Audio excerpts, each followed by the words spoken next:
You ask Tiger to solve. This deals with linear equations with one unknown. The final result is m equals -2.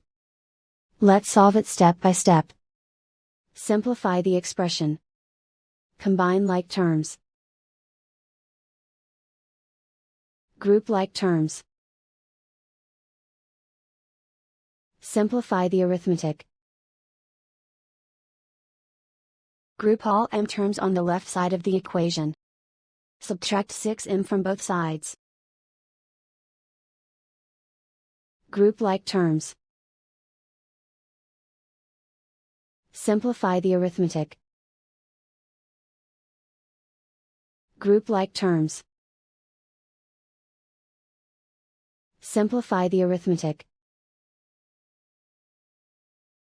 Group all constants on the right side of the equation. Add 4 to both sides.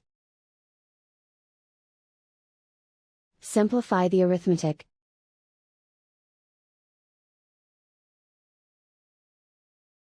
Isolate the m. Divide both sides by -5. Cancel out the negatives. Simplify the fraction.